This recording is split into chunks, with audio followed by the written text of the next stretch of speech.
In this fruit and vegetable market in Aden, teenagers make up the bulk of the workforce. For them, school is a distant memory, or even something they never experienced at all. 15-year-old Faraj Mohammed Tariq has been working here for a year. I come here every day from 6 in the morning until midnight. I work to help my family. No one here goes to school. I only studied until the age of 7, then I stopped. I come here seeking God's help, and thanks to him, I have customers.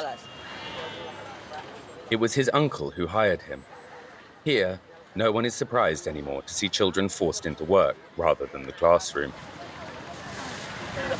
There are many teenagers like him working with us in the market. Many others beg in the streets or sell tissues at roundabouts.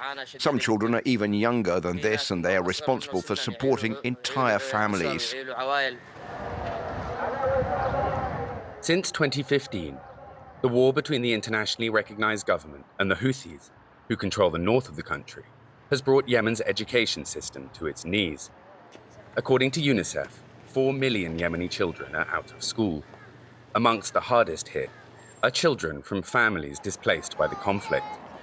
In this camp, a few kilometers from Aden, families fled the fighting 8 years ago. This temporary structure was the camp's only school. It has been closed since last year due to a lack of funding. This school is 3 meters by 6 meters. It could only accommodate between 25 and 30 students. It was their only chance to learn how to read and write, a necessary step to eventually enroll in a public school at the age of 10.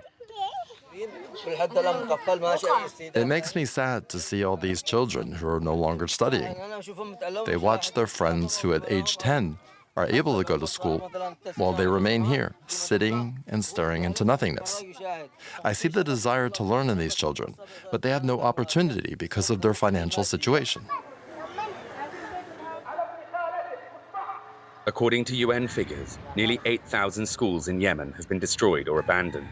In Aden, this high school once welcomed 1,500 students. Nearly a century of history has been swept away by war.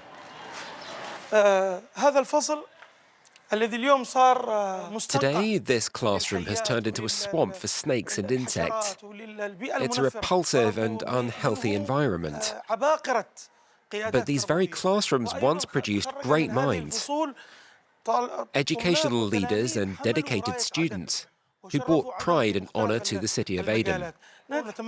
We hope donors will look on this school with compassion and offer their support to help rebuild hope for a generation that's been devastated by war. Young people who feel broken, abandoned, and uncertain about what the future holds. In Yemen, many schools only survive on NGO donations or foreign funding. Saudi Arabia contributed to the construction of this new high school. But behind these walls, the lack of resources is glaring. Like most teachers in the country, Latifa sometimes goes months without receiving a salary. When she is paid, her wages barely reach 30 euros a month, and she lacks even the most basic resources to teach.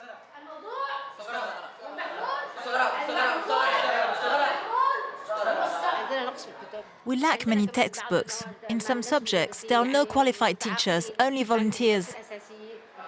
We don't have geography books, maps, English textbooks, or exercise books. We also lack books in mathematics.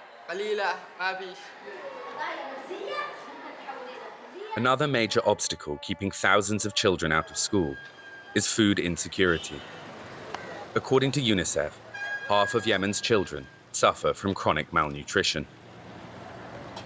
In this school in central Aden, an NGO is fighting both problems by providing students with food that their families cannot afford.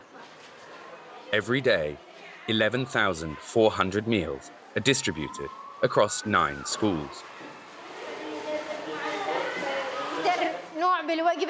What's your favorite food? Apples, cucumbers, bananas, or oranges?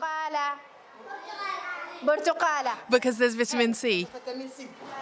Before this project, many children were dropping out of school because of their family's economic difficulties. For example, a mother might send only one child to school and have to keep two at home because she couldn't afford to provide food from morning to evening for all her children, and she didn't want her child to see other classmates having food while he did not.